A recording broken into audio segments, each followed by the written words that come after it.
Jeez, what size is that?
Hey, Blade Warrior, how you doing? Just hanging out in the shed and trying to stay dry. Got some real thunder showers happening outside.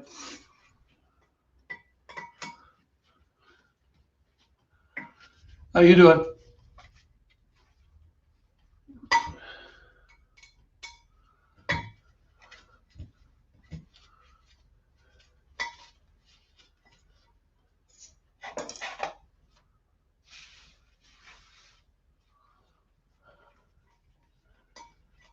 Oh, pretty good.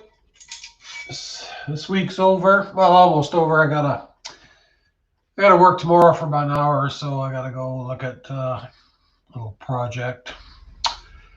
But otherwise, the week's over. Seemed like another long one, but probably the same length as all the others. Hey, Monica, how you doing? Nice to see you. Just saying, I'm hiding out in the shed here trying to stay dry. Hey, Shark, buddy. We got some Florida weather happening out there. It's raining like you wouldn't believe. Having some thunder showers too.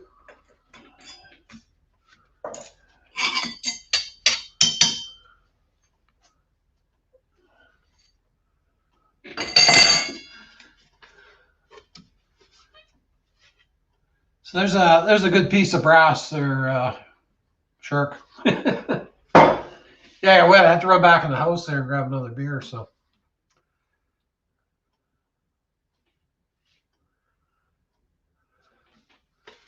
this was a light fixture. It was a sample we had it set up. So it didn't fly, so it was sitting in the back of our yard. So I decided to salvage it.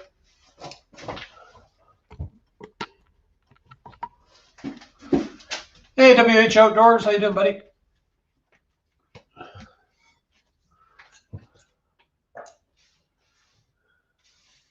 Yeah, I'll grab my scale. Let's just see how much that is. I think I'm gonna guess 5 or 6 pounds.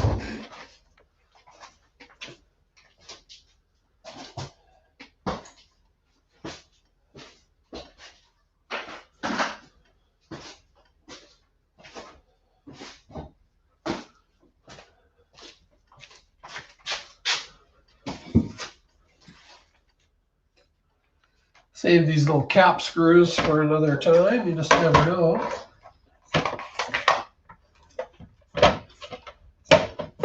That's the hoarder's mantra. You never know when you might need it.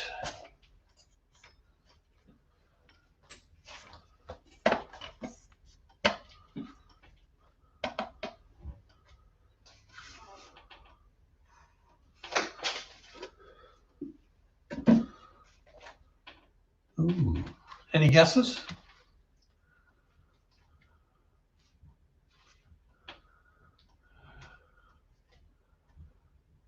Waiting.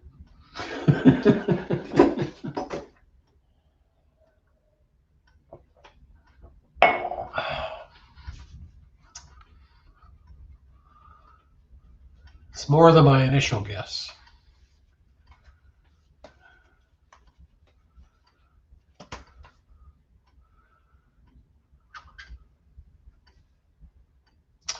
Oh well, 10 pounds.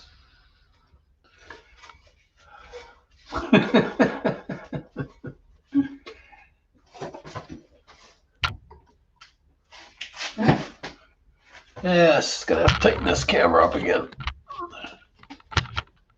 Can't quite get it where I want it. Yeah, it's 10-pound shark. Oh, hey, my vicarious life. You're a little bit high. But 10 pounds, probably 18, 20 bucks right there.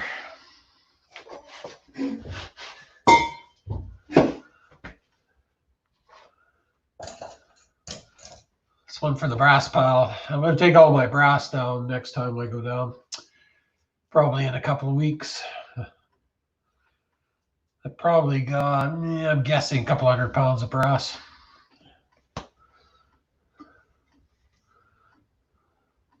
If you can see that. I don't know how you pronounce this. Hoegaarden. This is Belgian beer.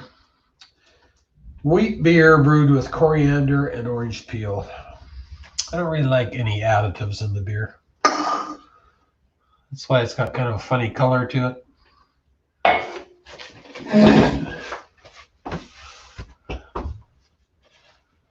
Hey, Scrapper D, buddy, how you doing?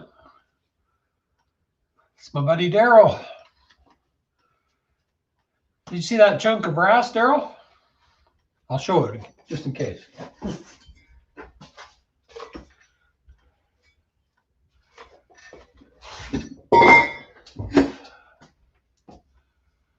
No, I don't like it either. I just thought I'd try it, but be honest, the only Belgian beer I'm really liking is Stella.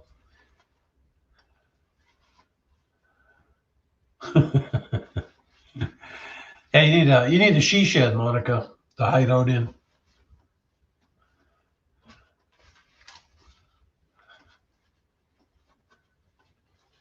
Yeah, it was a good little chunk.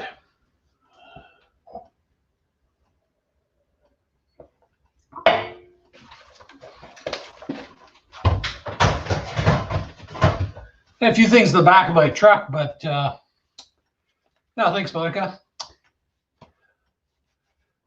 What was I saying? Oh yeah, I had a few things in the back of my truck, but they all got soaked.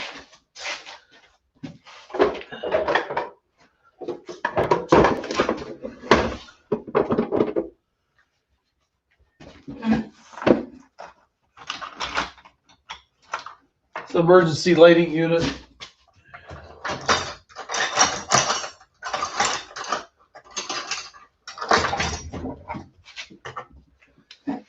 And I had the fish out of the garbage. Hey, Fritz. Hey, Fritz, that would be about 20 bucks Canadian that would go for.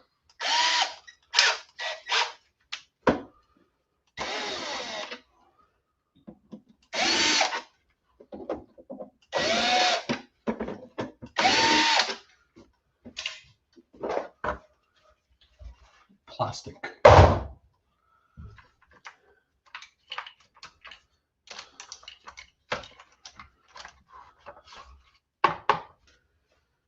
Couple of batteries though. These are it's about 2 pounds. They go for about 30 or 40 cents a pound.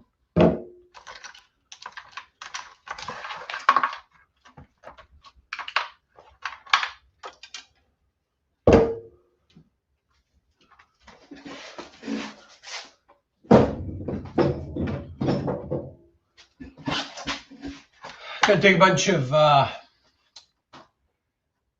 batteries I got down too next time. Got a whole bunch of those gel cells. Get rid of those.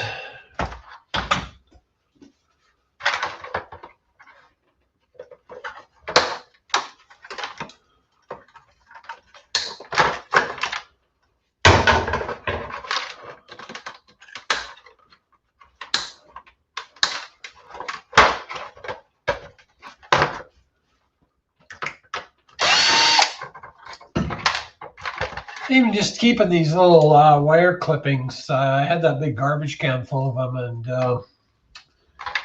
what the heck was there? There was, yeah, I think it was like 90 pounds in that garbage can. Got just about 100 bucks for it, so. Just an extra step to save that kind of stuff.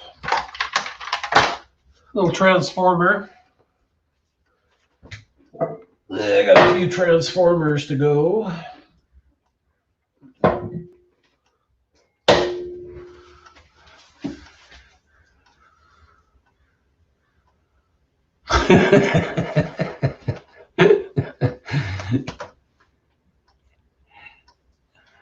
Yeah. But it's a smart dog, though. Shark. A really smart dog. Yeah, Scrapper D, the gel cells here anyways, the gel cells pay the same as the car batteries.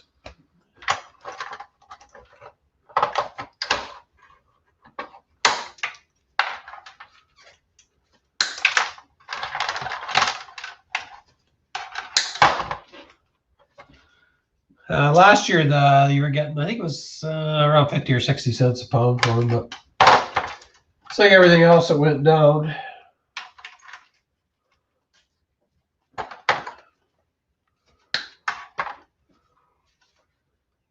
But I'm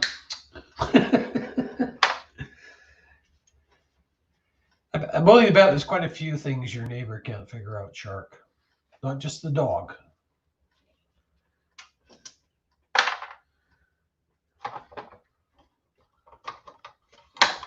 It's like my neighbors are constantly wondering what I'm up to, so. But very few of them are brave enough to venture over to ask.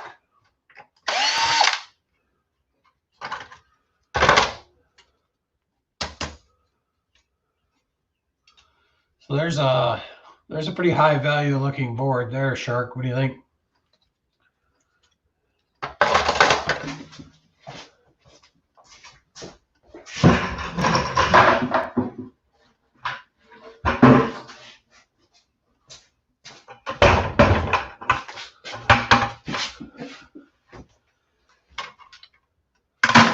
So I have to start another miscellaneous wire bucket.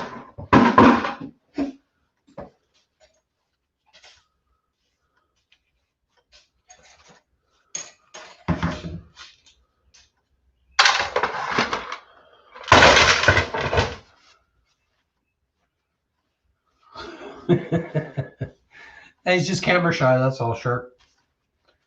So your neighbor or the dog?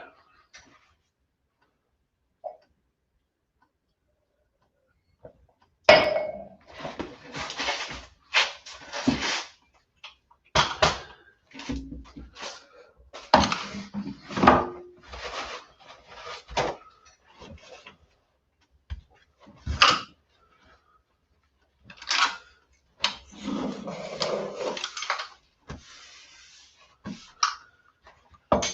now this dog likes to pee in my garage. Yeah, dogs like that.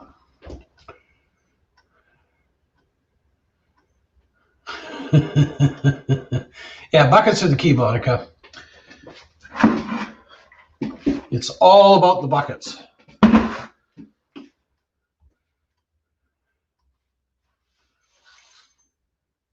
So this used to be a 400 amp circuit breaker. And this is the reason I was getting home late tonight. So that used to power up a Japanese restaurant.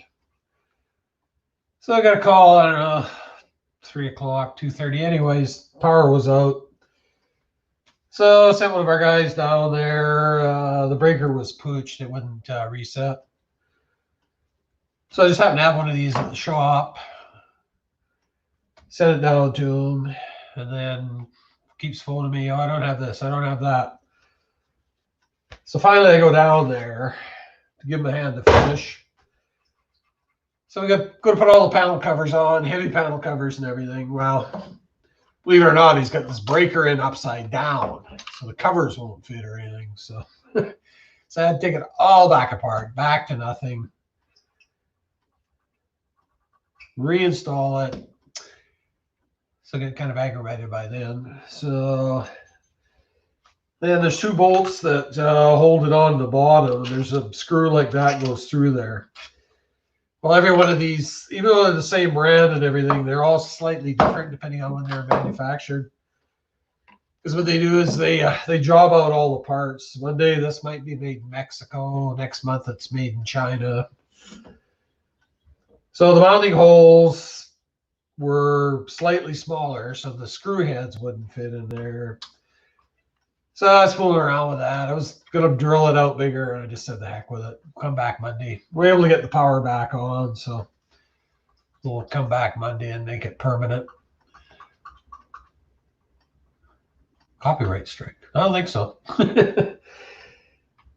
So anyways, the only good part was it was a Japanese restaurant, so the guy gave me a couple of boxes of sushi as I left. So I was hungry. I ate them on the way home. So a half-hour drive. So and I just happen to love sushi. I love most food, as you can see.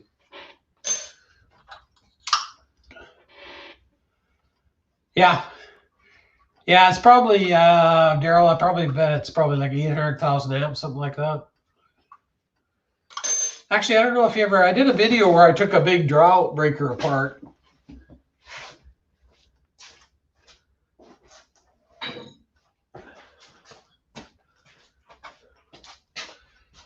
And this was some of the, it was a 1600 amp breaker. And this is some of the bus bar that was inside it. This is, it's actually solid copper. I sawed a piece of it, another piece of it in half. Problem with this stuff, though, they really give you, they consider it number 2, right? Even although it's just a very light coat of tin on it, they still don't give you that much for it. So I'm almost thinking of scraping that tin off with my milling machine there. Actually, too, this is all silver across here, so I gotta fire up my torch one of these days and try and lift that off. I've got a bunch of little jar over there with a bunch of silver contacts in it. But actually, that piece there, that's probably pushing 10 pounds there. So if nothing else, makes a good bookend.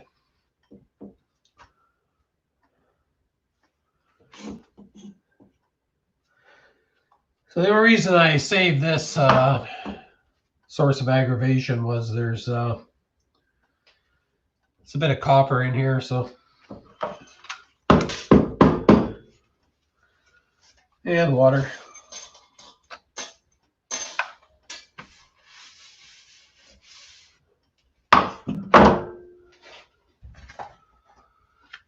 Hey, Sleeping Bear, how you doing, buddy?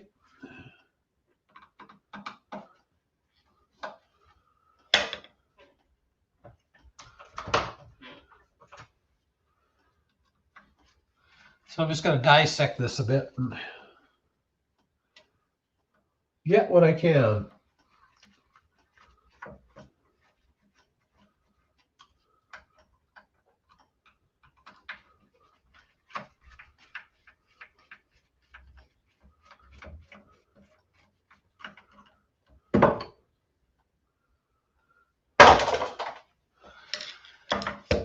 This thing's got all kinds of dielectric grease in it too, so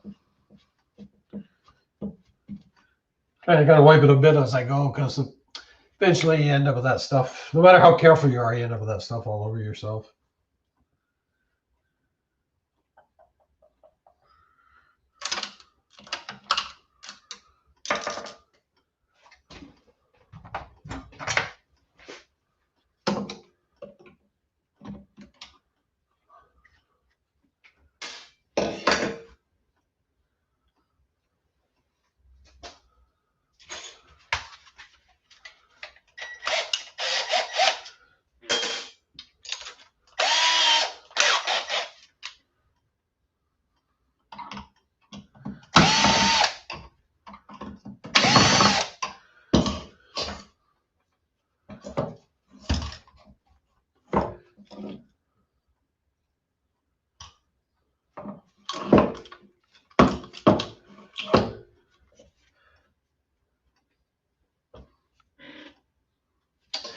This part here is the actual trip unit.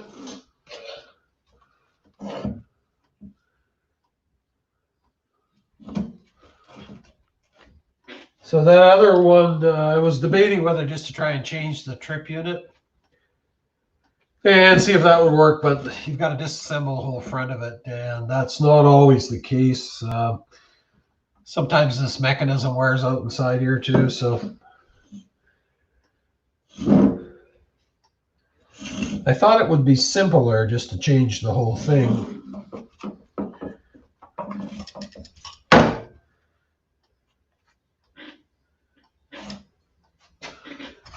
And it probably would have been if my guy had to put it in right.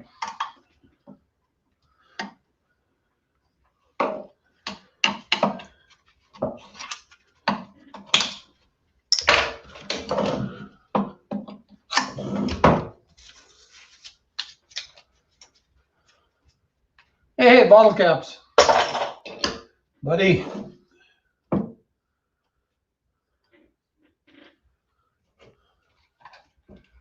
Taking apart a breaker.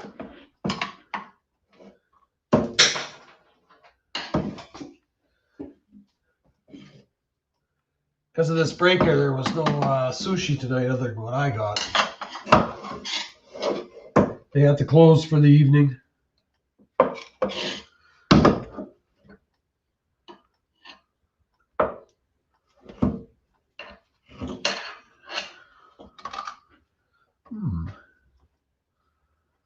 It's proving to be difficult.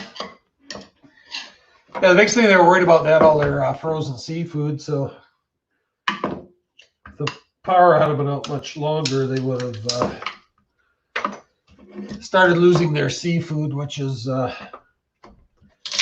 extremely expensive.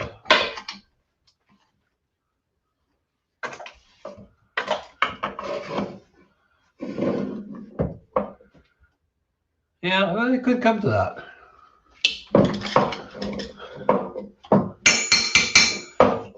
Hey, Jimmy C, buddy.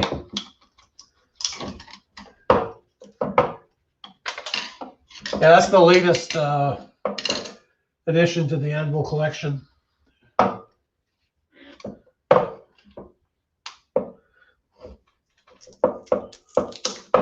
Ah, yes.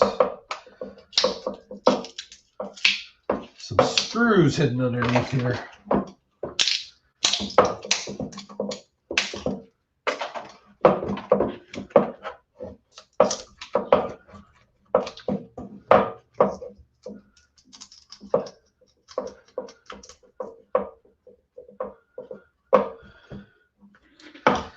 How you doing tonight, Jimmy?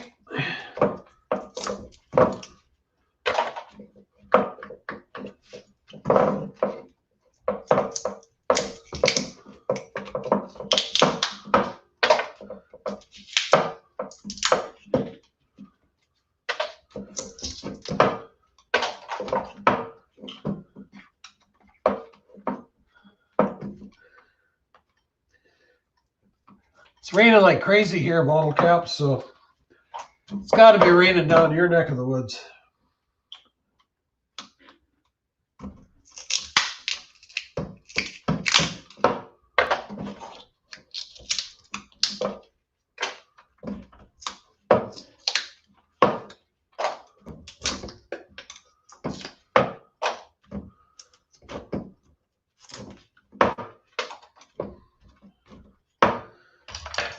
Okay, let's see what this does.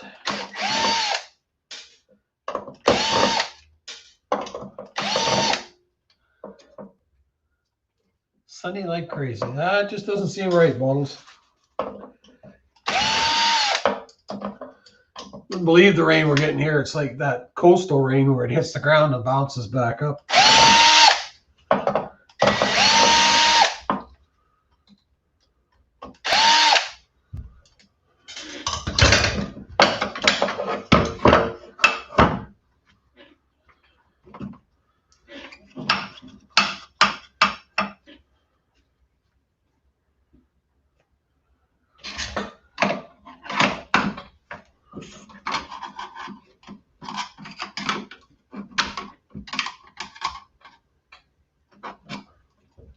Whoa, shrapnel.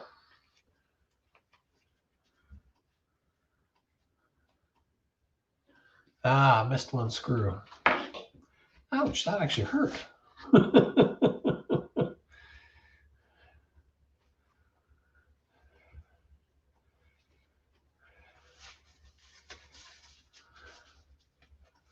Hey, Bo. I just got your caps.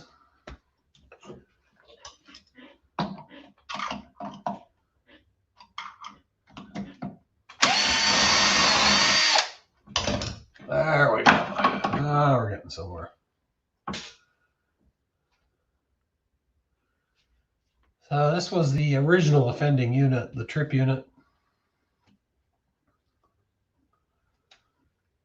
It's, I don't know what it is, some kind of a plastic.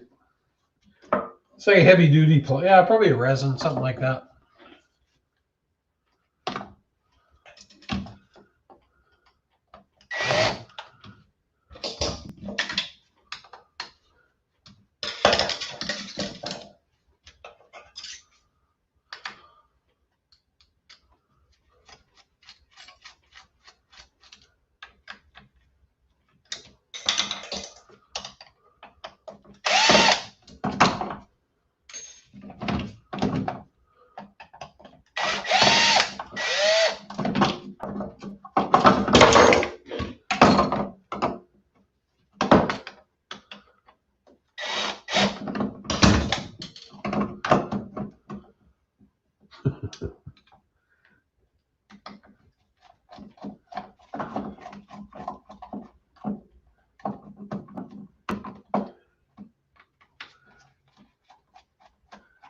Nice smokes, Jimmy. It's late out your way. It's after midnight out in your neck of the woods.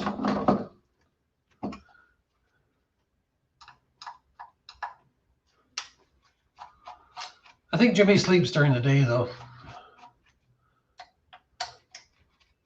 I always see him on late at night.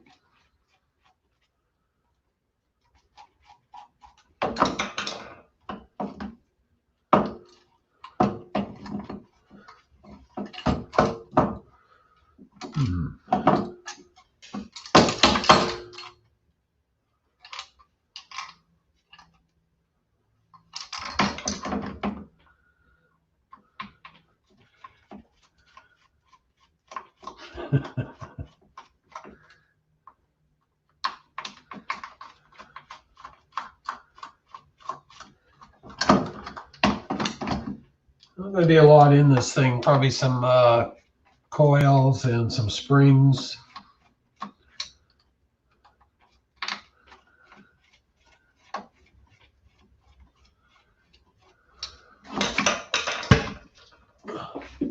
Right there.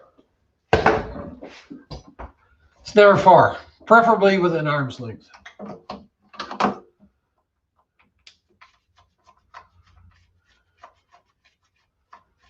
Whoa, Monica. Holy smokes, what are you doing? Yikes.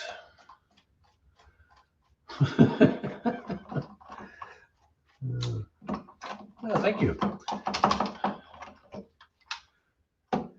No social distancing much. Actually, all our restaurants are reopening here. Yeah. What was I saying? Oh yeah, all our restaurants are opening up here, but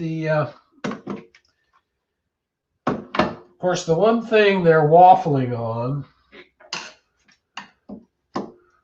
which is the most important, is the bars. They still or that grease. So a lot of nothing. Well, actually, these pieces here are copper.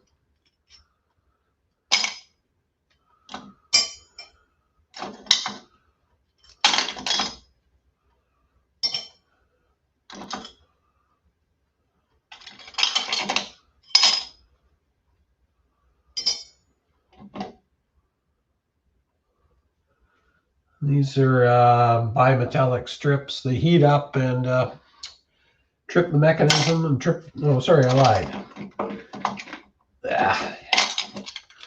This is the bimetal strips down here.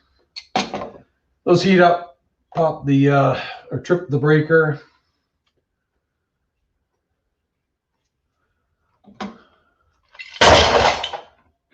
So much for that.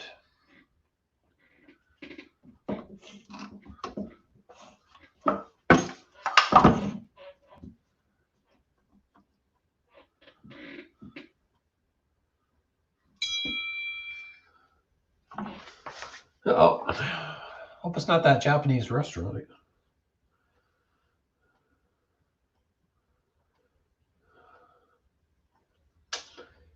Yeah. There's my, oh, you can see that. That's my buddy there. He's whining and dining his wife, so he's sending me a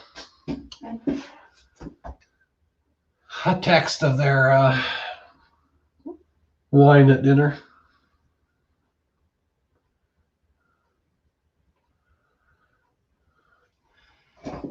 So I know where they're having dinner, so that glass of wine is probably about $15 or something. So.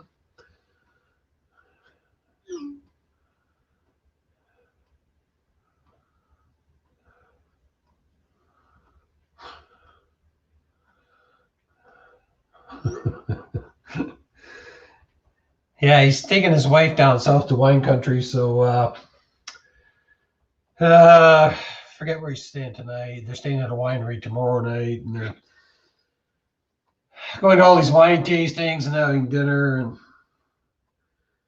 I said, that sounds like about $3,000 to me by the time you get home.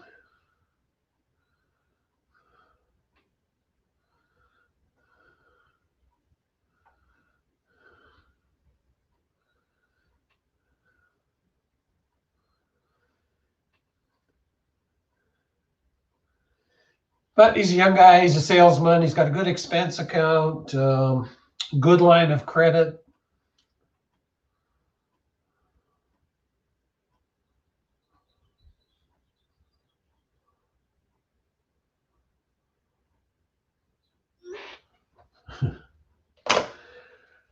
Yeah, I'm not sure if he's just trying to share his enjoyment with me or rub it in.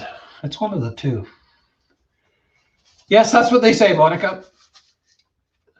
Happy wife, happy life. So I've been married, 33 years. So I have to assume my wife is somewhat happy anyways. Oh man, this is the start of it now.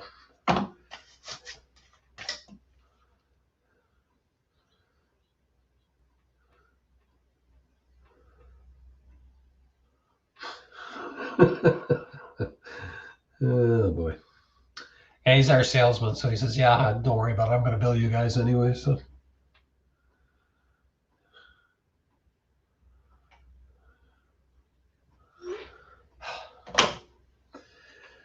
So yeah, I don't know if my wife is happy or just wants to get even. It's one of the two.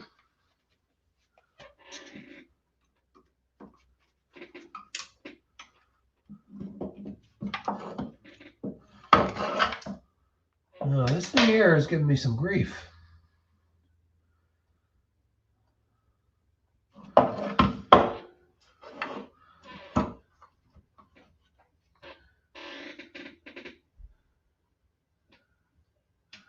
And I just can't see. Wait a minute.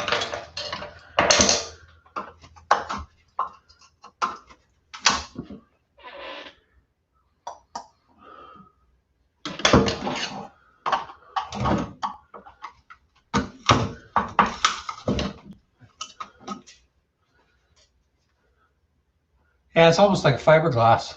Hey, Scrapper buddy. Thank you. Yeah, I'm with you there, Monica. I'm the same way. I'll take whiskey any day.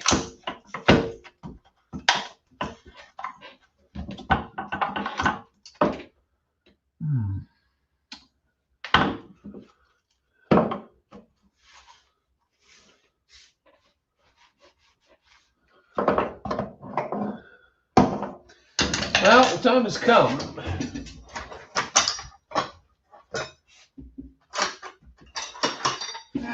to break out the ultimate tools.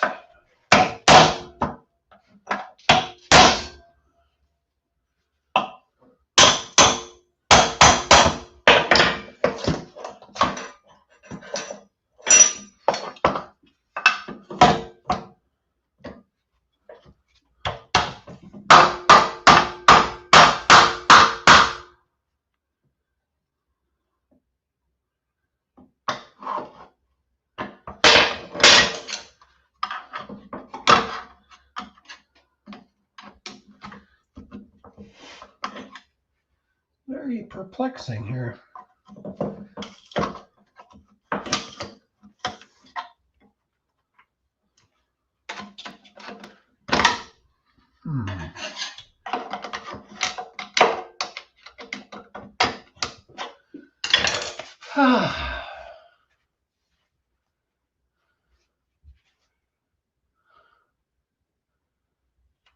Yeah, good luck. Good luck, Caps.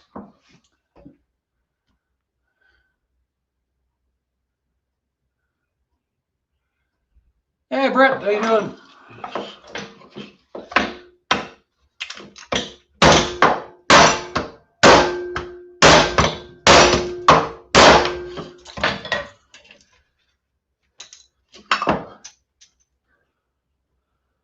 You're just in time for the destruction.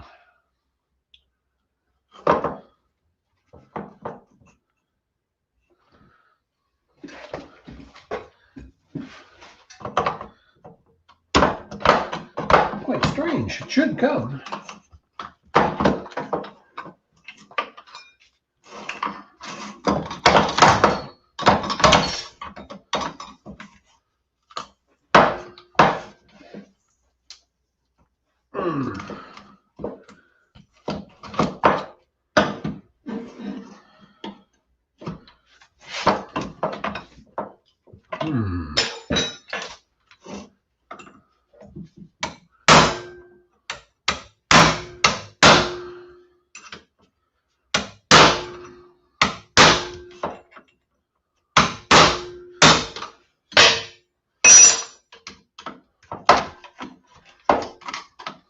Papers.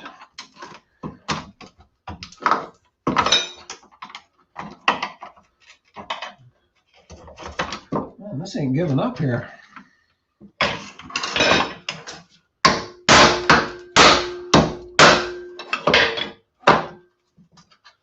Resistance is futile, though.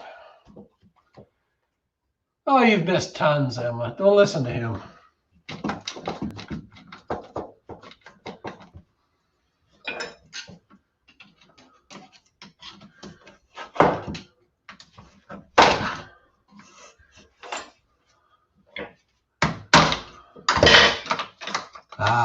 Now we're getting somewhere.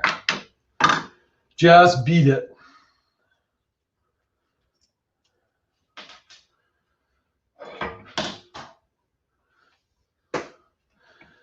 Okay, so there.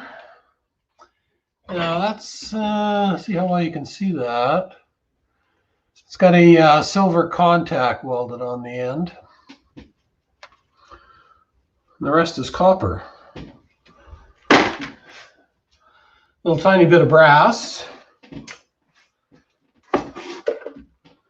This is my tiny bit of brass bucket.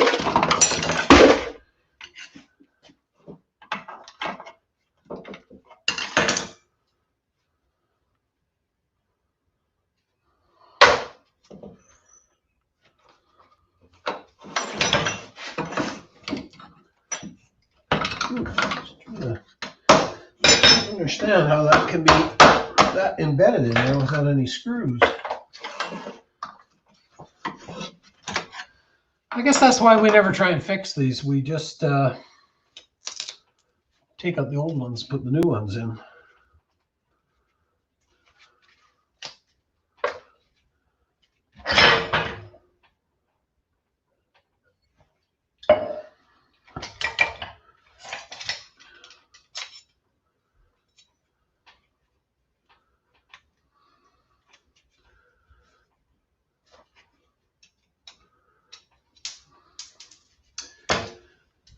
So I think that's probably plated copper. Yep.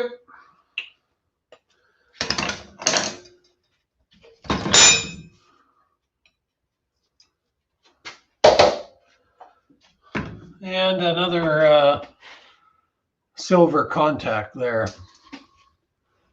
So I've been kind of saving those contacts. Got a bunch of them in there.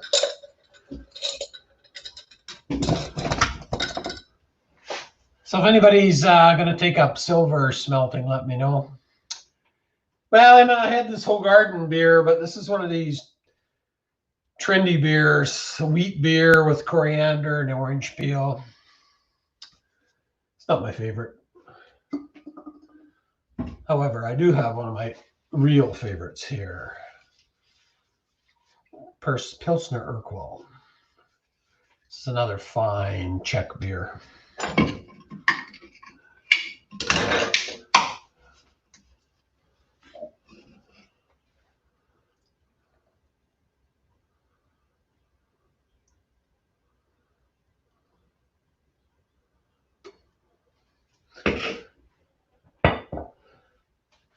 Czech Republic areas where all the yeah. The only time I drink Lucky is when I go to Vancouver Island Caps. I try to fit in by drinking Lucky.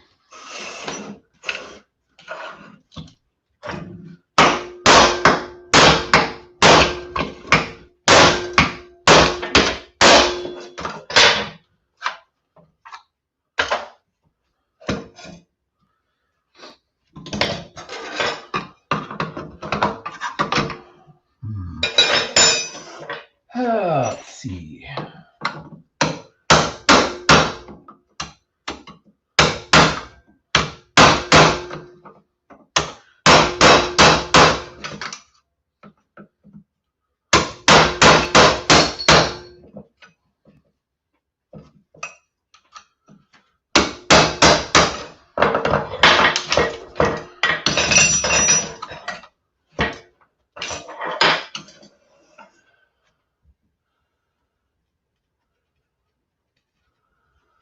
Hey, you don't mean Lucky beer, though, do you, Shark?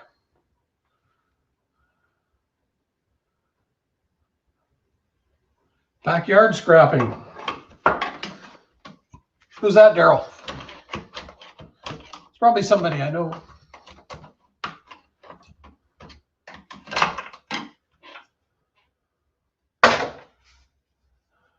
Hey, NBA, buddy.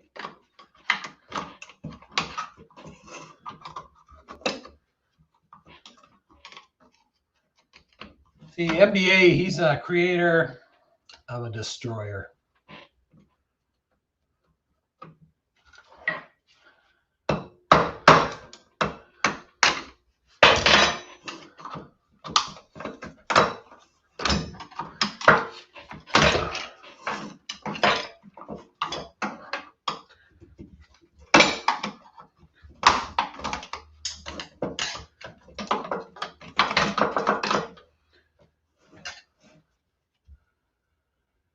It's an old circuit breaker MBA.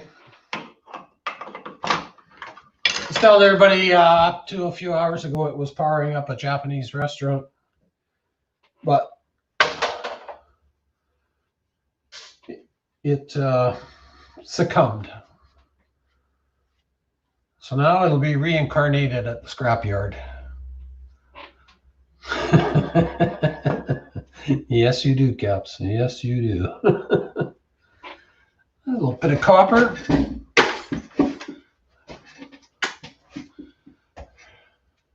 Hey, scrapping together. How you doing, my friend?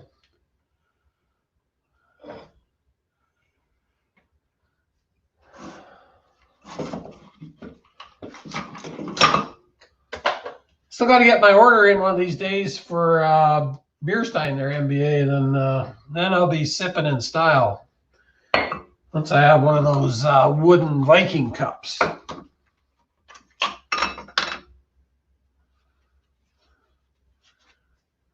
that are literally the envy of the whole internet.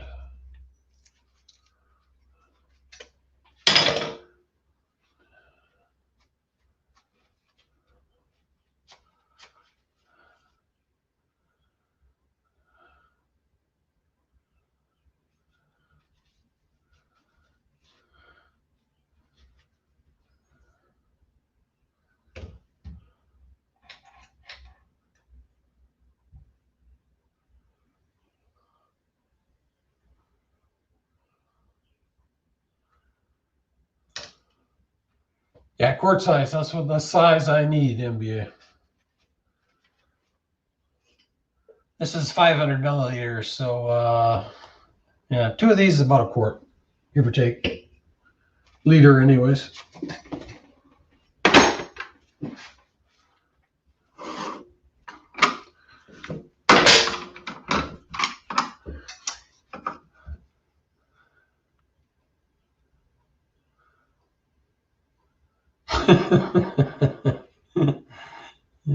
Hey, that's good to hear, scrapping together. Hope you're getting some decent prices now for all that scrap mountain.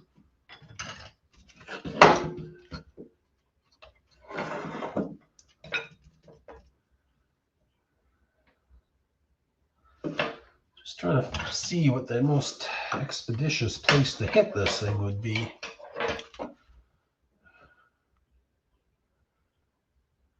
Don't worry, Monica. Drink them if you got them.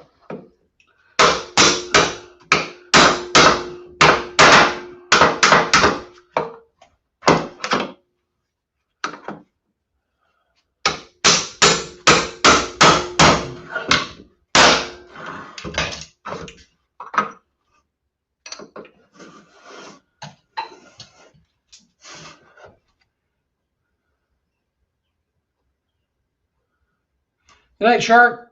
See you later. Probably see you tomorrow on Rafael's stream there, I hope. Thanks for stopping in, buddy.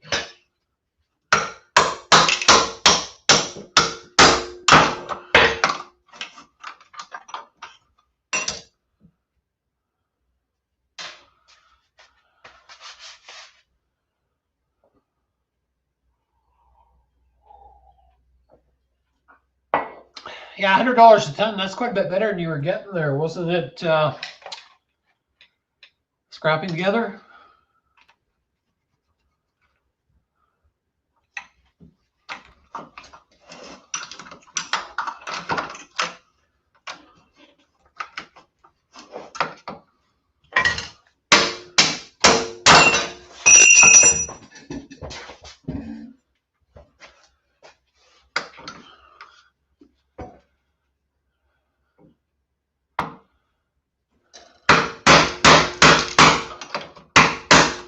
What if you're not sober, though, Caps? Do you still charge them overtime?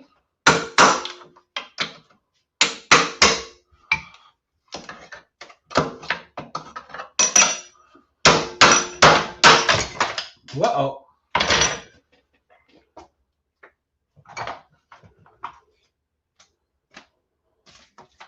Now the parts are flying. Oh, yeah.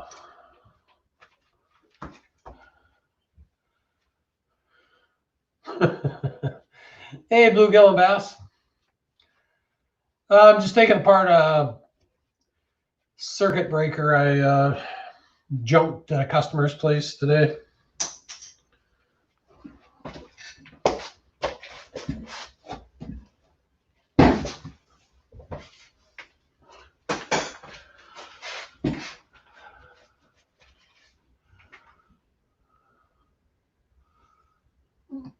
Attaboy, Caps.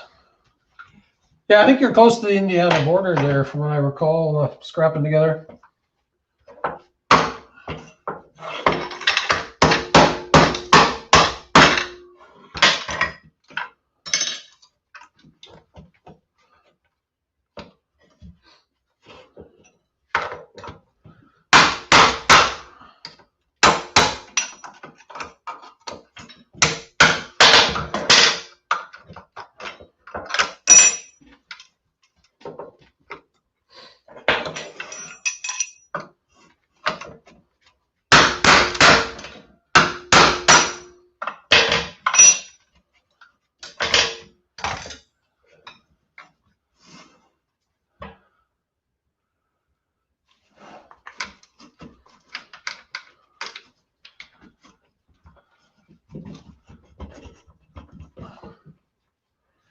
Well, this thing here.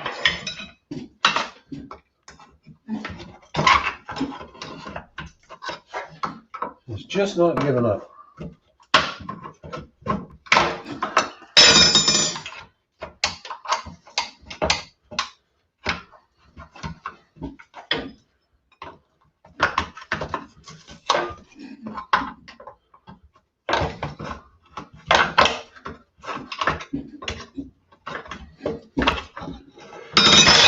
Okay.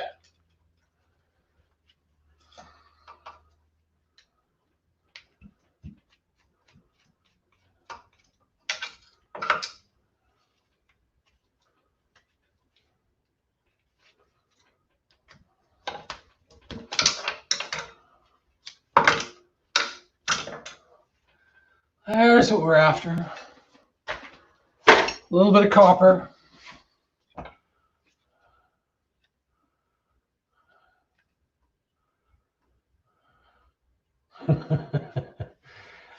I got a 2-pound hammer, Caps, don't worry.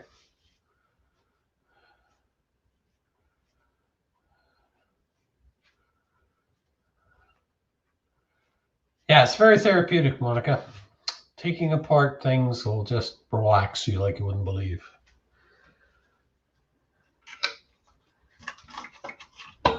It's a Zen-like experience.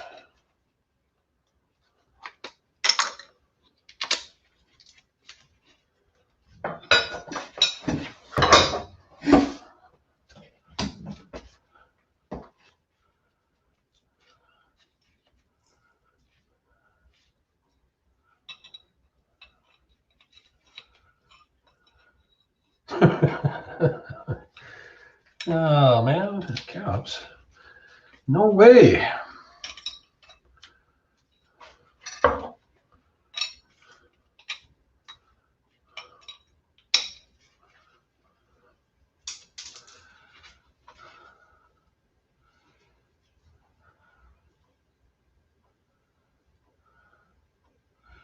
Yeah, actually, that e-waste is at least down your way there, Mo. At least you can sell it down there to various places. There's not much of a market up here for it. Hey, Scrapper D, did you mean that you had you knew somebody that salvaged this these silver contacts? Is that what you meant?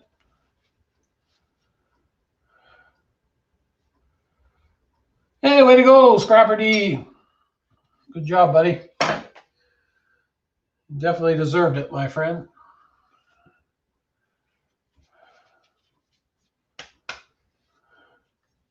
Yeah. Yeah, well, that don't happen here, Jimmy. Let's not get crazy.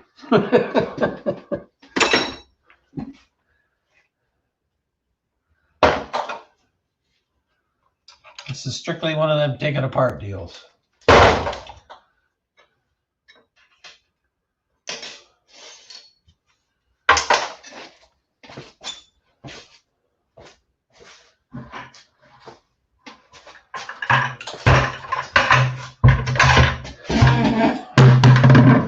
another bucket for metal. These screws look potentially useful.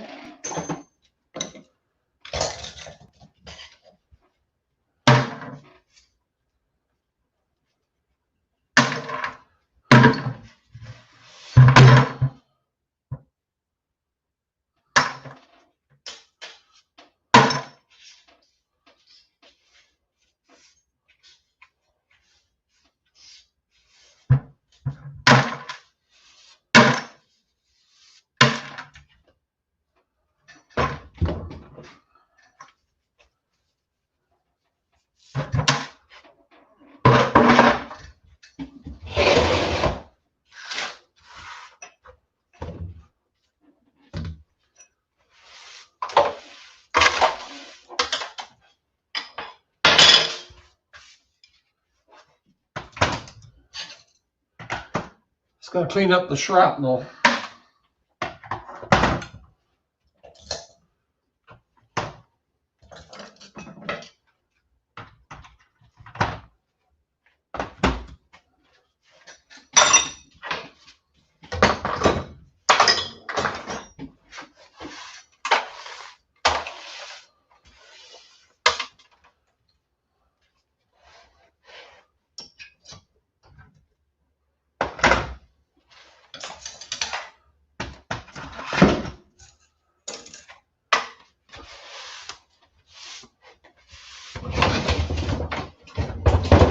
Alrighty.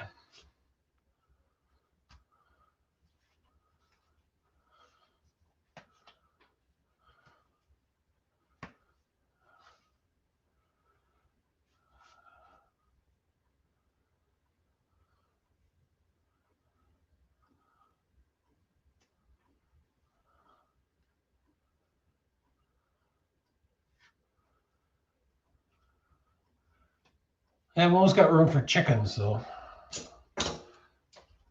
Chickens take care of, not e-waste, but they take care of waste.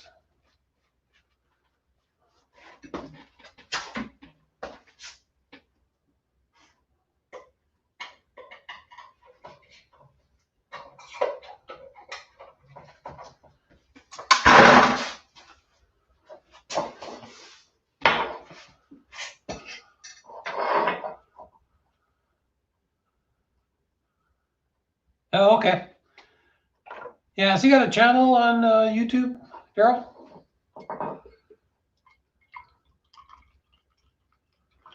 I'll see if I can track him down. I don't want anything for him. Actually, I sent Roger at CU scrapping some there last year.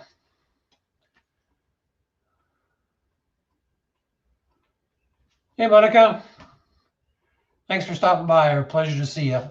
We'll catch up to you soon.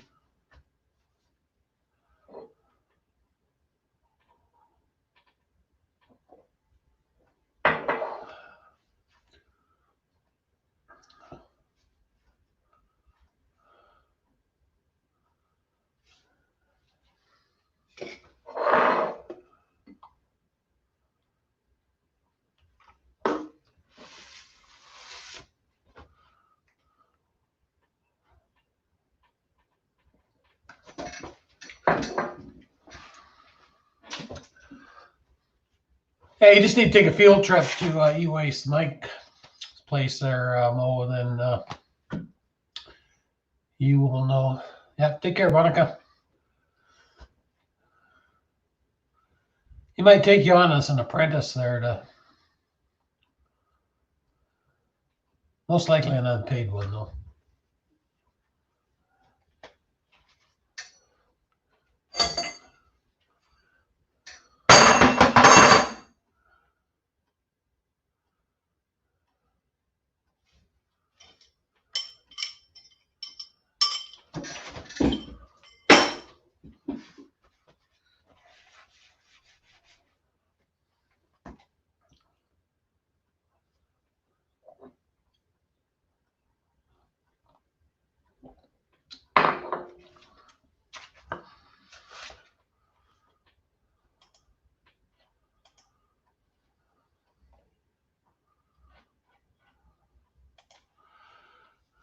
What's next? Yeah, what's next?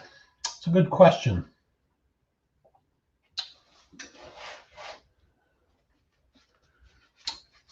Well, I got one thing, but okay, yeah, I'll look for that. Channel Scrapper D. Mike shaved his beard. Doesn't sound right.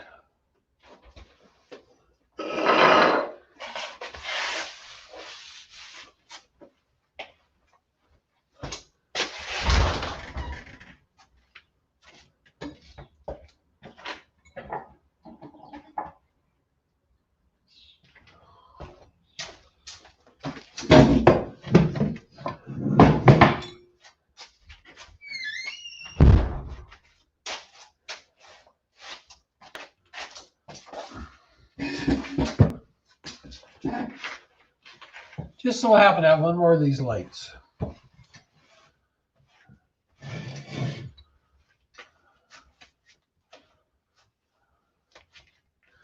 I don't think I'd recognize Mike without his beard.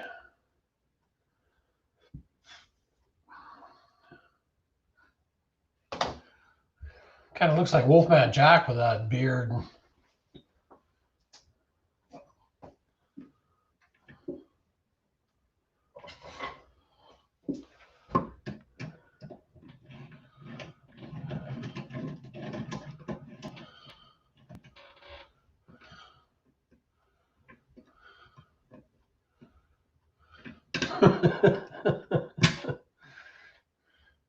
Hey, Roger. I was just talking about you a little earlier there.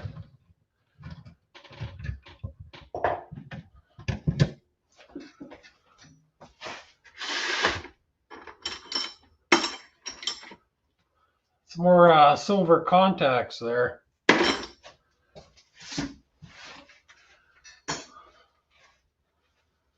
Look back there, Caps.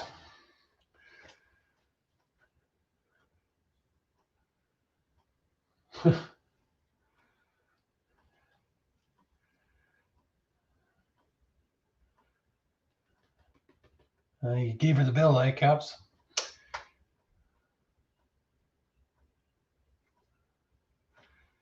Yeah, actually, Mo, CU Scrapping does a lot of e-waste too.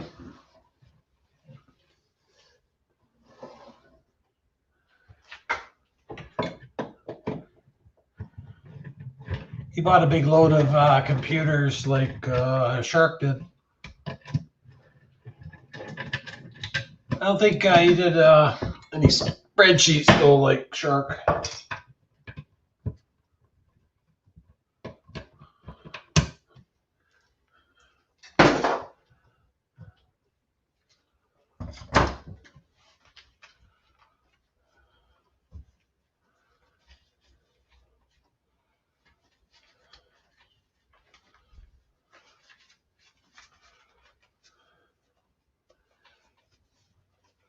Yes, you can always come down, Caps, but it's very hard to go up. So may as well give them the bad news up front.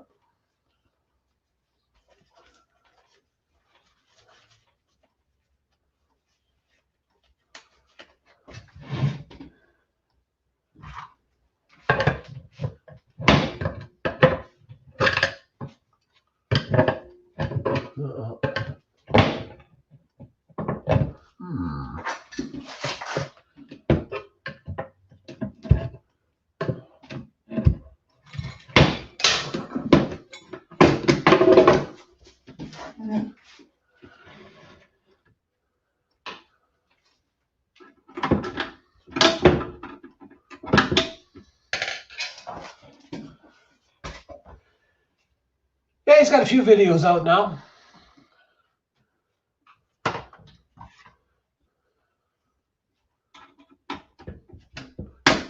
First met him, he wasn't doing any YouTube videos, but he's coming over to the dark side now.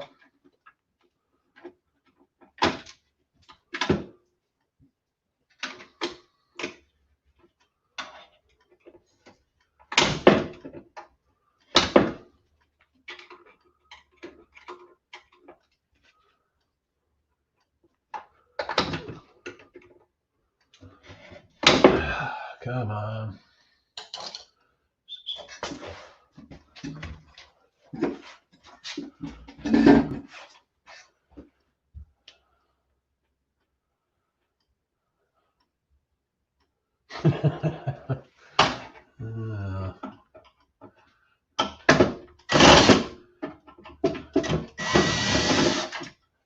So you think you're going to make any money on those computers, do you?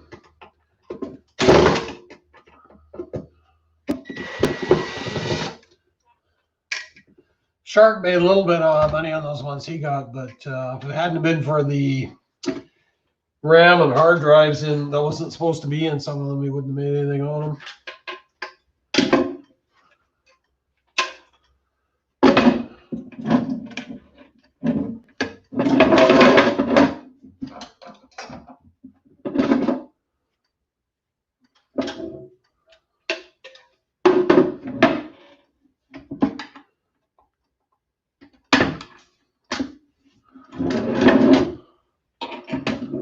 Hey, good for you, Scrapper D.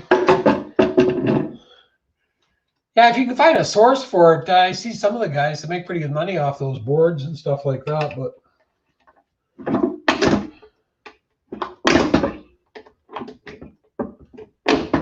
it's like everything though, you gotta know what to look for. And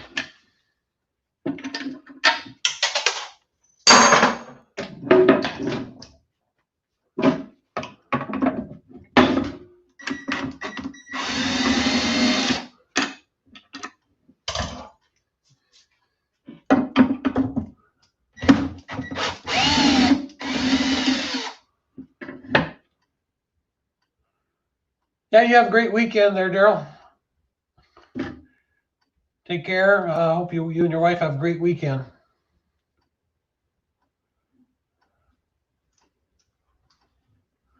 Thanks for stopping by, buddy.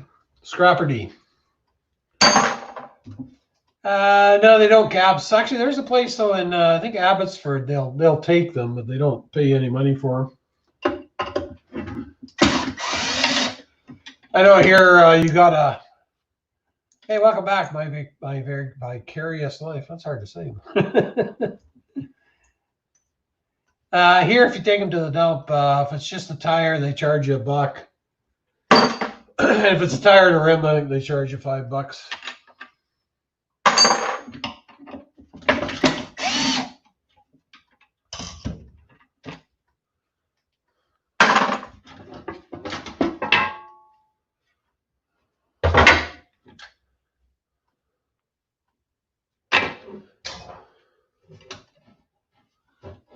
Who are you playing basketball with, my vicarious life?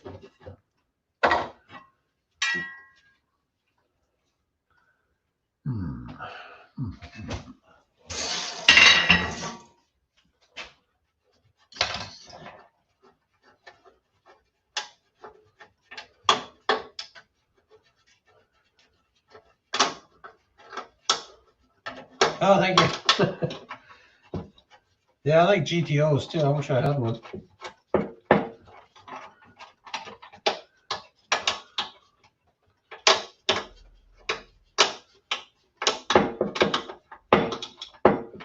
Yeah. Yeah, I think that's what happens with most of those environmental fees. They just get passed on.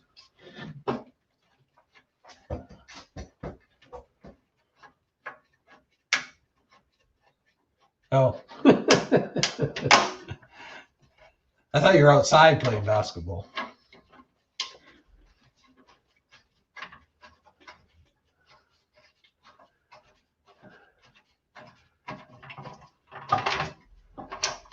Yeah, those big blocks were nice back in the day, but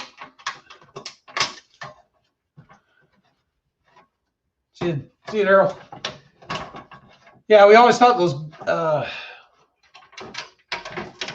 big blocks were it back in the day, but the newer engines they've got now, I mean, they've got way more horsepower than any of those old cars.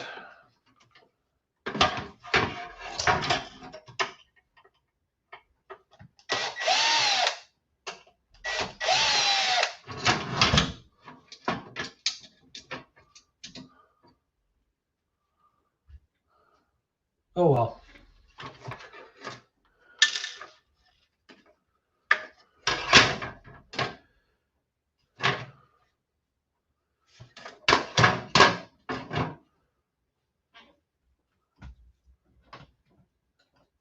Yep.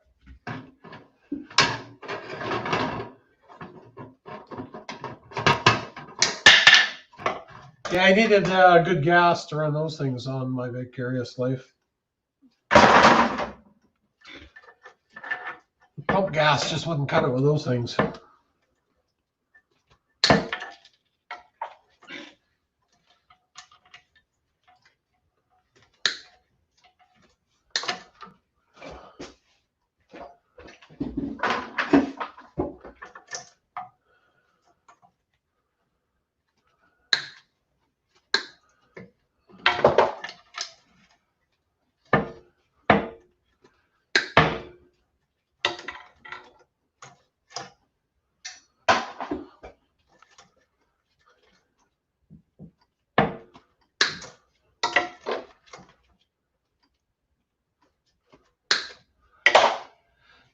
Yeah, my buddy's got one of those new SRTs, SRT Challenger, and that thing's just amazing.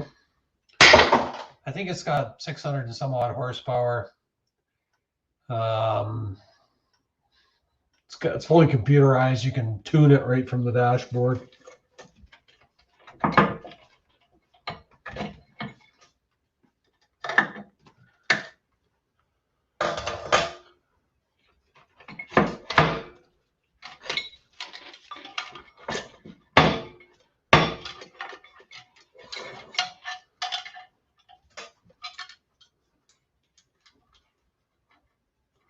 Yeah, the one he's got's the one down from the Hellcat.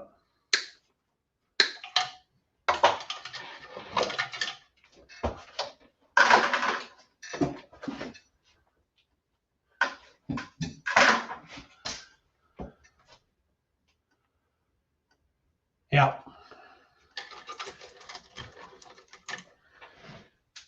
Yeah, you don't want to go fixing those new vehicles, that's for sure.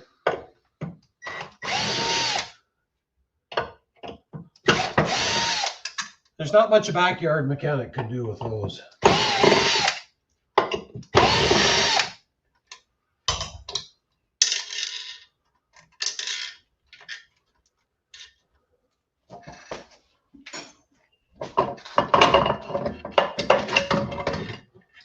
Capacitor.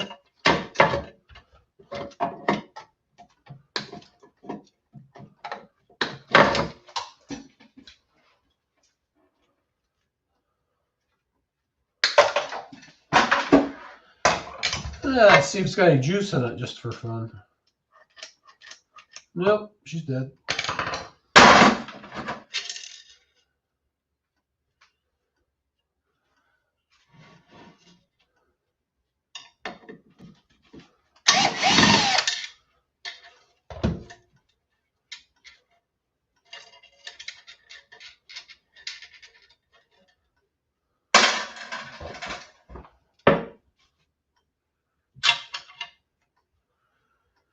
Actually, that one he bought, he got a pretty good deal on it. It actually sat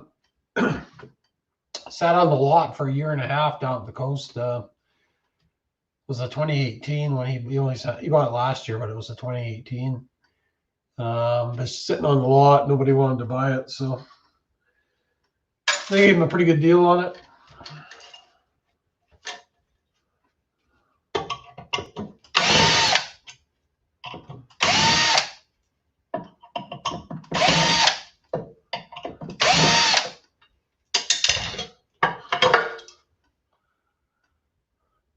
Yeah, you two caps, have a great evening.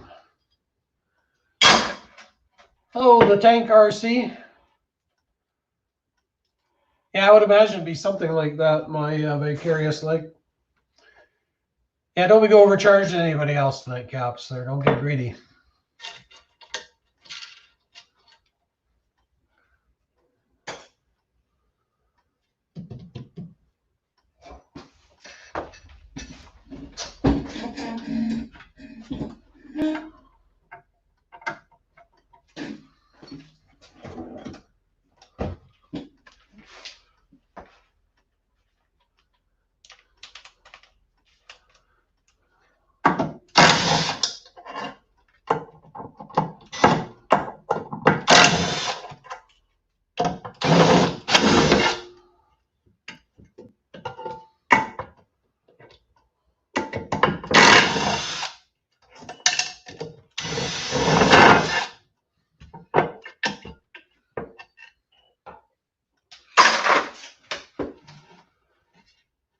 How you doing tonight, Tank?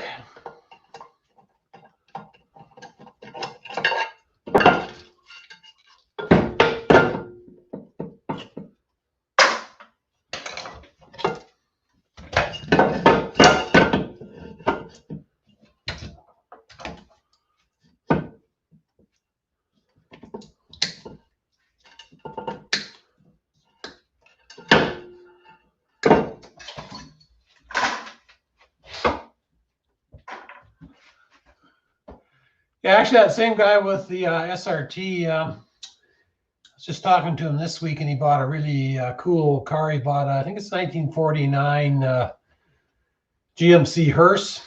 He got it from a late friend of his. And the guy he bought it from, I think it was the second owner of it. Terry had bought it from a funeral home. And it's only, I think it's only got like 40,000 miles or something on it. So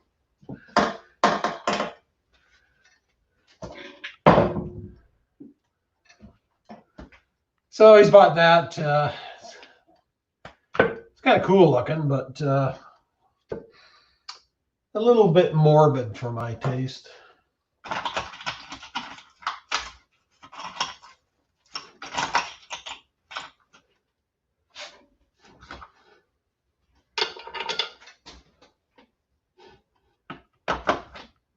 I think I'd actually like driving around an old hearse.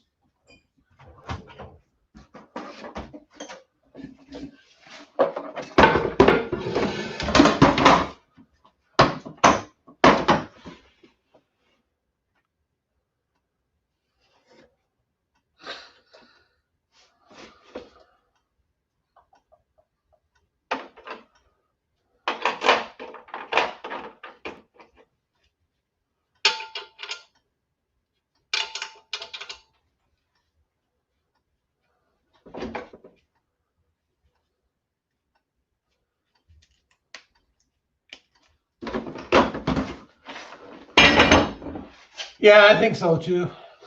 Creepy and morbid, yeah. I don't know.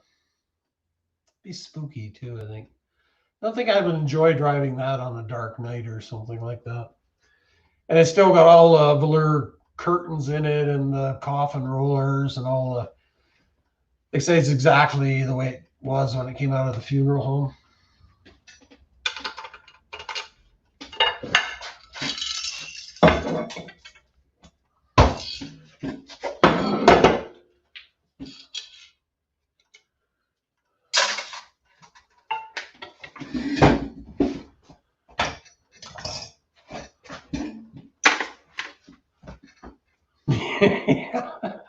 No, it's pitch black.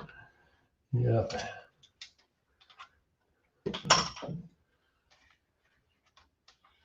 Yeah, it's just got two seats in the front, and then the rest, like I said, it's all geared up for coffins.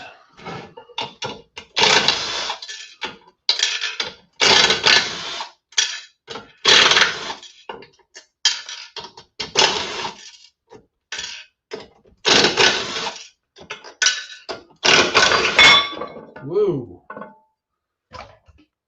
It's just about spilled what's left in the beer here.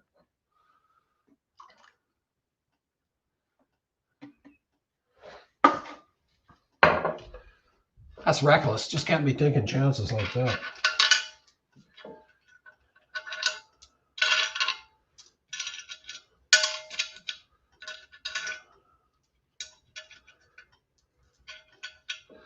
Yeah, if you're taking this stuff apart, it pays to save these nuts and bolts and washers and stuff.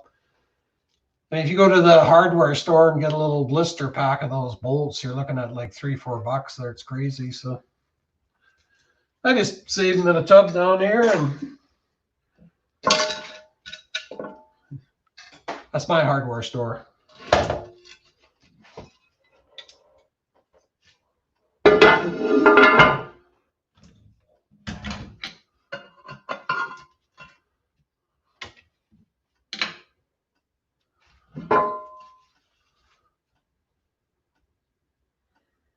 All right, so that guy is all clean.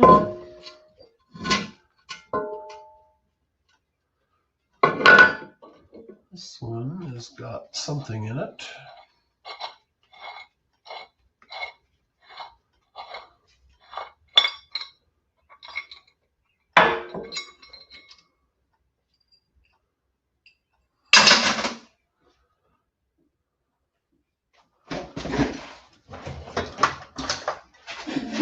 I get this pipe nipple out of here.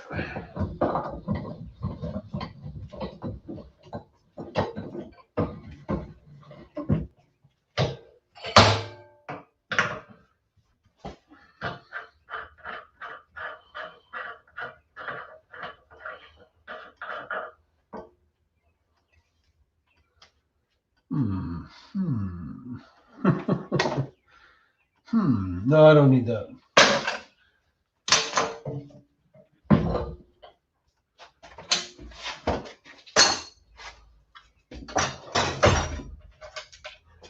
You just never know what might come in handy. The struggle is real.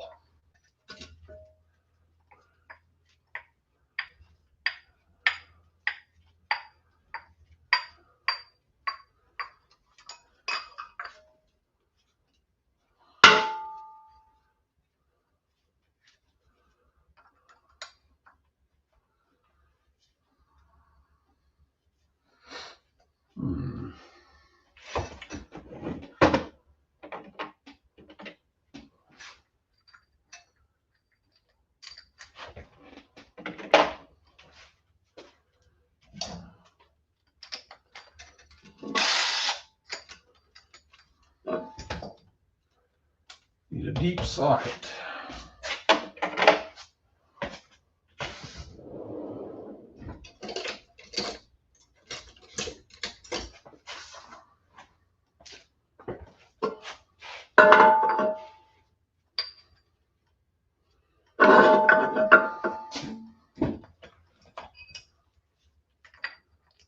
Oops. 7/16.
All right.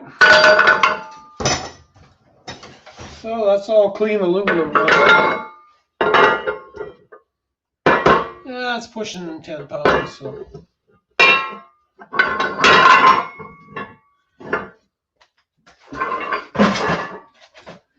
Sadly, that's only worth $3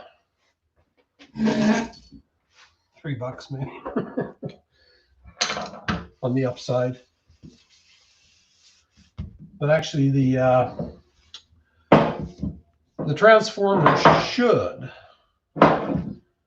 should be copper.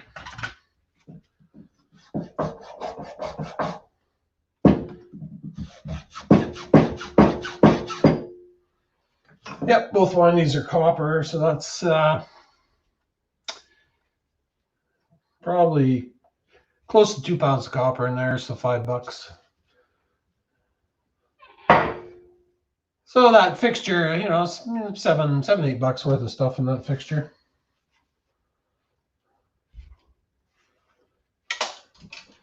You know, rescued it from the dumpster too, so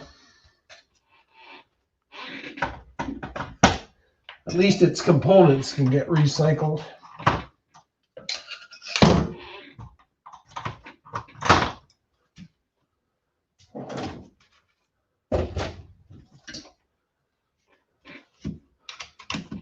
So that's the ultimate goal. Keep as much stuff out of the landfills as possible.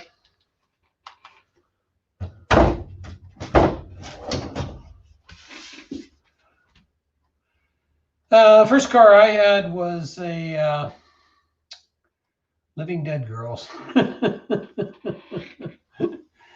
And I'm just reading up here. No, well, he doesn't. He likes it just the way it is. Oh, my first car, actually, I had a 65 Ford Mustang was the first car I had. It was a nice little car. It's another car I should have kept, but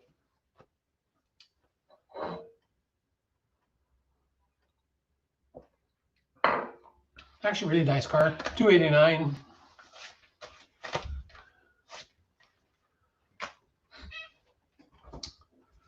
Yeah, that car now, yeah, it wasn't a rare model or anything, but you know, still be a $10,000-$15,000 car these days.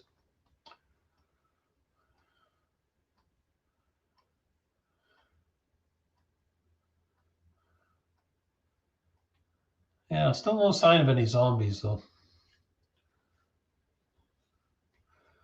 Some fear the zombie apocalypse. I fear it won't happen. Oh yeah, Toyota Celica. Yeah, I know some people had those. The first edition that they brought over here. Nice little. Those are nice little cars.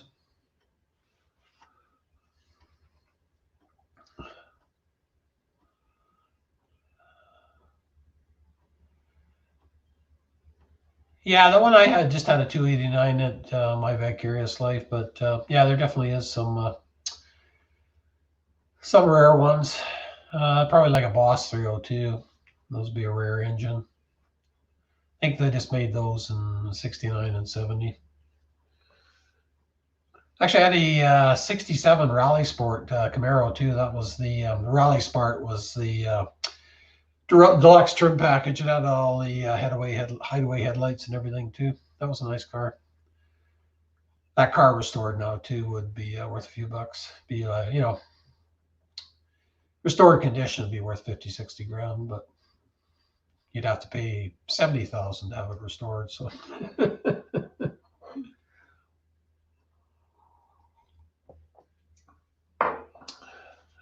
So expensive to restore those cars that you you better well plan on keeping them because you'll never recoup your money.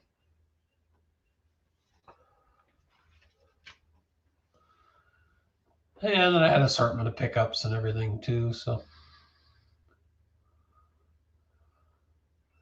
and I had a Trans Am. I had a 77 Trans Am. That was a nice car. But you know what happens to all young men at some point? You get married and you have a family, and you have to prioritize. So that's just the way it goes. But to me, you know, now that I'm older, you know, your family is probably the best investment in your time and money you ever made in your life. So yeah, it was a Smokey and the Bandit one. It wasn't black. It was mine was a silver one, but same car.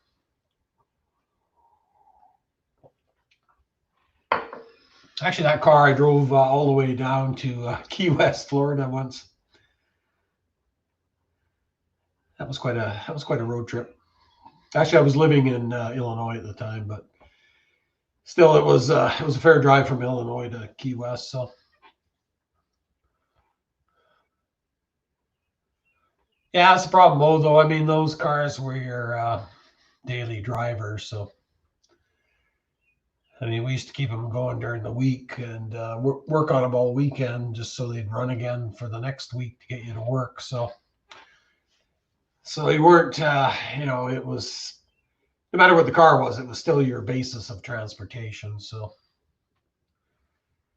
and a lot of them got smashed up.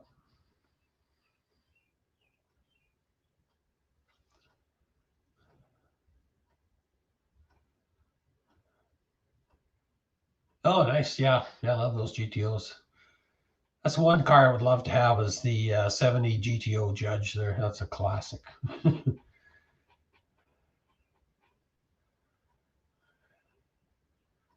Yeah, that's a nice car. Yeah, I definitely like to have one of those, but one of those now in good shape. They're, you know, up here you're easy 50, 60 grand if it's in decent shape.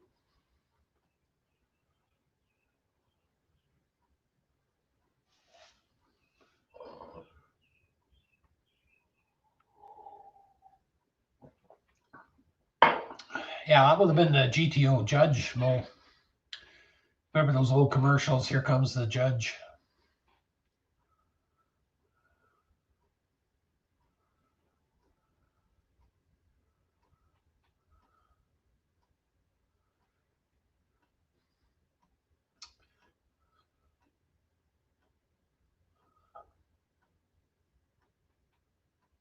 No, we sure didn't.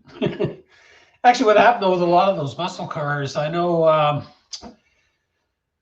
they stopped making them basically, by 74, 75, it was all over. And then gas prices went up so high. So for a while there, late 70s, early 80s, they couldn't give those muscle cars away. There one time my buddy and I were looking at a 70 Cuda. They had a 440 six-pack in it, 4-speed and everything. And it was like $1,800. And he was going to buy it. He backed out of the deal, and I was going to buy it. And I thought, nah, I'm not, I had $1,800, but nah, I'm not going to buy that thing.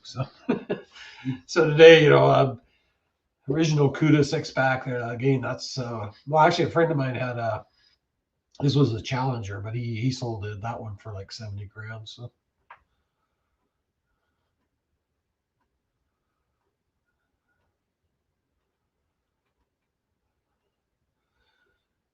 at some point in your life, you go from muscle cars to minivans. Happens to all of us.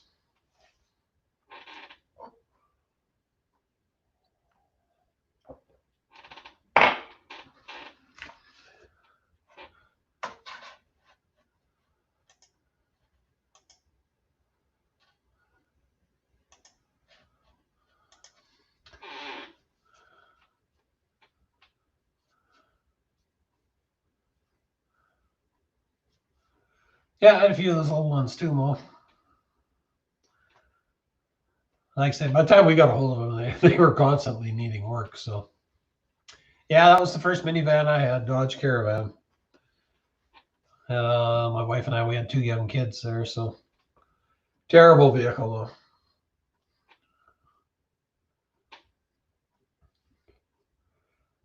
Yeah, I bought that Caravan brand new. And I put 3 transmissions into it, unfortunately under warranty. So the last transmission went right at the end of the warranty. So that was it. I had to sell it because I couldn't afford to replace another one outside of warranty. It would have been like, even in those days, $5,000-6,000. So yeah, I definitely don't recommend those vehicles to anyone. Actually, it was funny. There used to be a young couple who lives right across the street here. So I was out in the yard one day, and she came home with a brand new Caravan minivan. So I stopped what I was doing. I went over and I said, "You just buy this thing?" And she says, "Yeah." I said, "Well, take it back. See if you can take it back."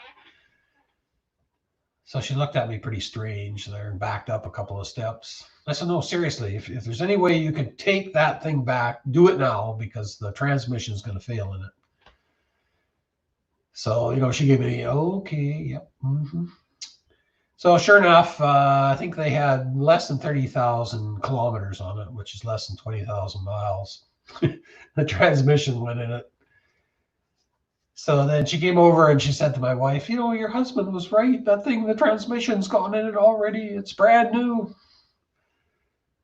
So I said, "I told you so."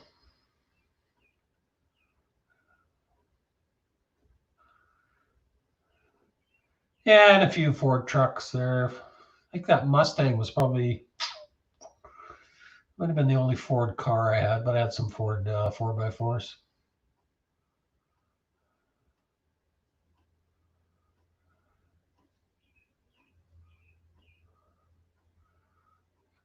Dodge 4x4s. Yeah, had a few over the years.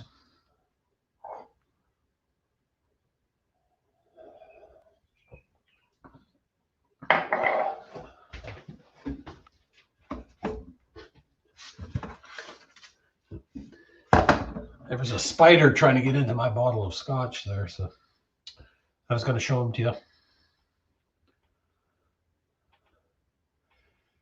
He must have been around when I was drinking some the other night and smelled good. So he's going all around the edge of the cart and they're trying to get into it.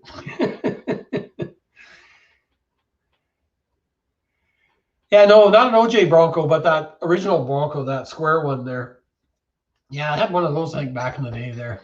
I didn't have very long though. It was a piece of junk, but yeah, those are cool.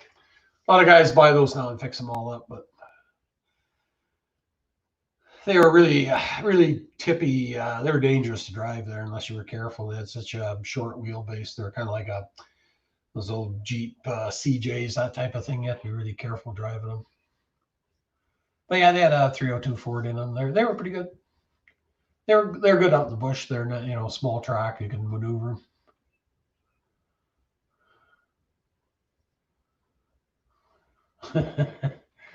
Yeah, no, I never had one of those OJ Broncos. I wonder what ever happened to that OJ Bronco.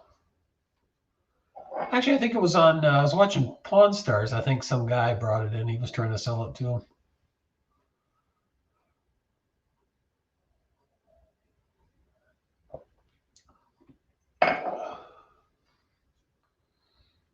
Yeah, that's the shop spider, Mo. He hangs around here. He goes up and down here, over in the corner there. I just leave him alone.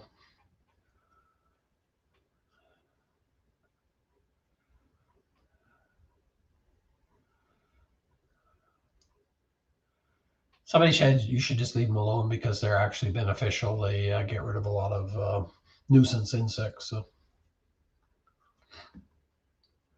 that's what I'm doing.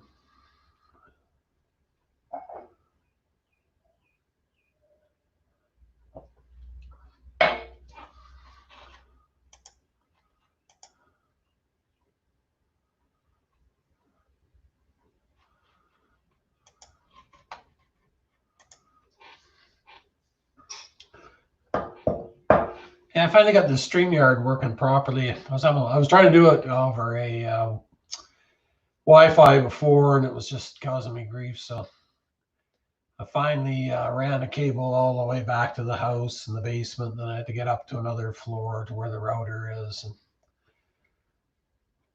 But I've got it all wired up now. Well, it was raining outside, so I came in the shed. It's nice and dry, and I did have beer. Beer's almost gone now.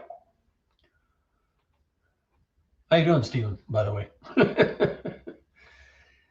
And I had a few pieces of junk to take apart here and gather up some scraps.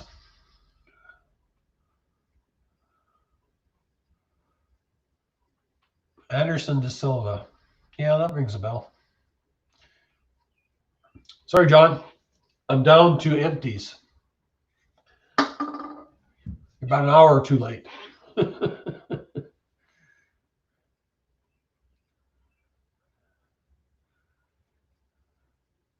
I have to stock up tomorrow, though, for Rafael Scrapper's live stream. I have to grab some beer tomorrow.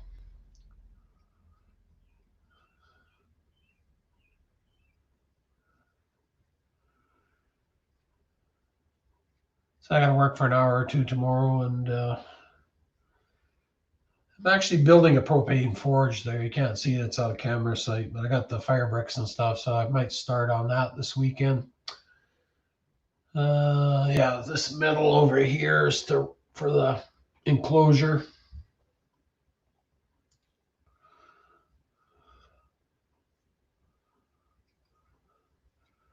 Try and get that built here for the end of the month. So what's everybody else up to this weekend? Any special plans?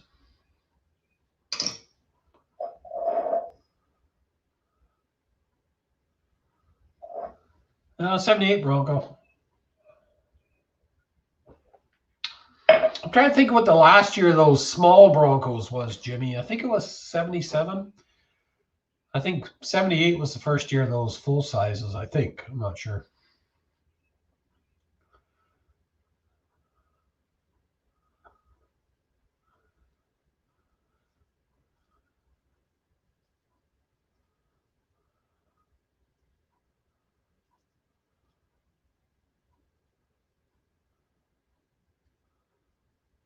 Yeah, those 78 Broncos with 351 Windsor in them. They were hard on gas. No, actually, too, they had those Bronco 2s there. I forgot about those things. A friend of mine's got one in there. He uses that for hunting there. He tows it behind his full-size truck. They weren't those Bronco 2s weren't that great.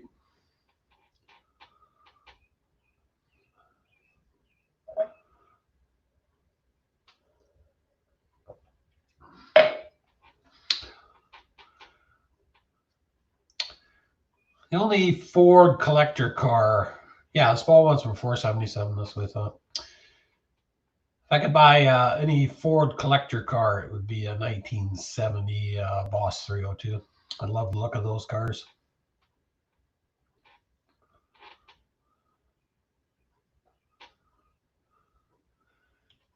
I think those Boss 302s, they made them in 69 and 70. I think was the only 2 years they made those. Those are nice cars. And they had I believe they had a Boss 429 too. I remember I was looking at one years ago.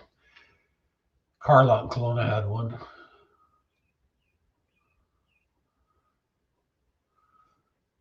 Yeah, those Taurus, they were a disposable car. Hey, Howie, Food Forest Permaculture. How you doing, my friend? Thanks for stopping by, buddy. Welcome back, Mo.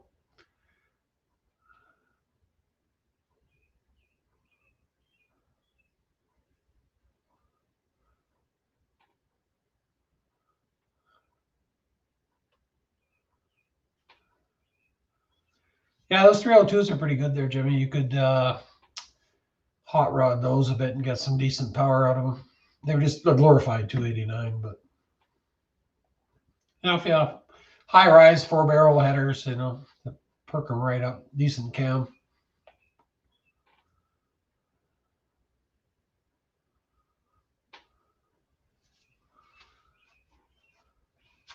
.351s weren't too bad. Those 351 Windsors weren't too bad either.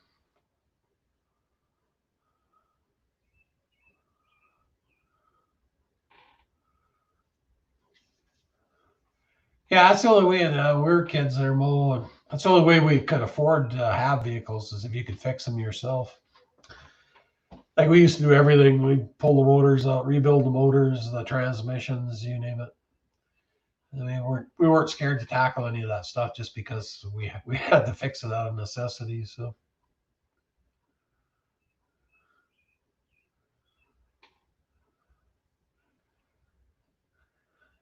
And now, like my Chev truck, it's 2018. I have trouble opening the hood on that stupid thing. So it's got the hood latch in the worst place ever. So.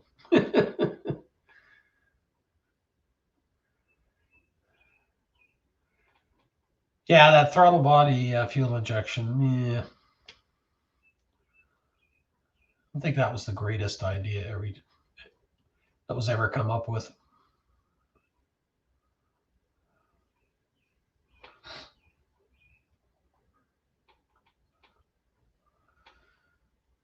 Oh, they had that for a few years, so, but then they went to real fuel injection.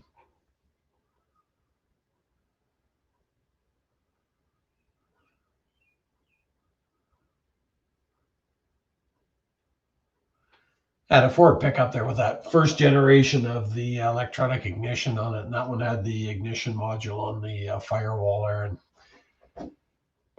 yeah, that's for sure. Yeah, that thing was forever. That module was forever dying on me.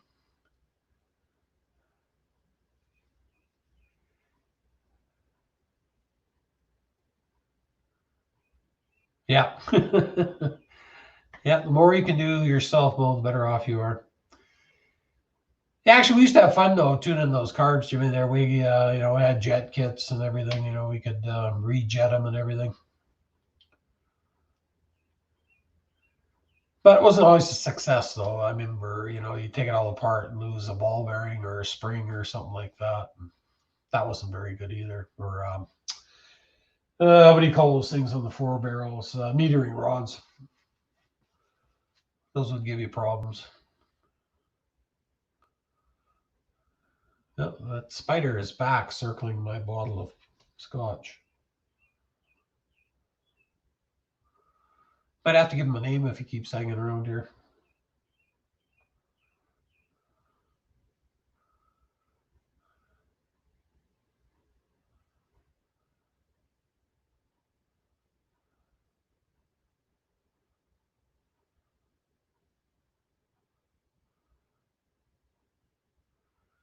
Yeah, that never hurt it either, Mo. If you were able to fix girls' cars, there they always look favorably on somebody that could fix their car for them. So.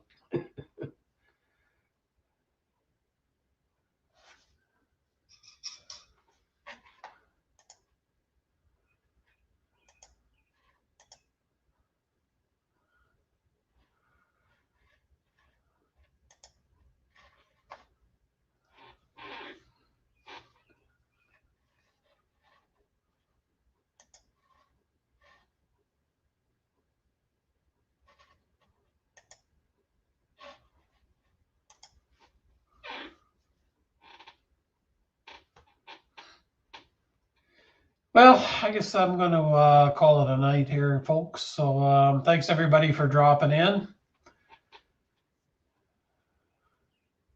Yeah, I feel injection too hard, Mo. So anyways, appreciate everybody dropping in. Didn't have anything else to do. Like I say, it was raining outside, so I thought, oh, well, try a little live stream, see what happens. So I hope everybody has a great weekend, and I might see some of you guys on live streams over the weekend. I hope I do. So like I say, everybody have a great weekend, and I will talk to you later. Bye for now.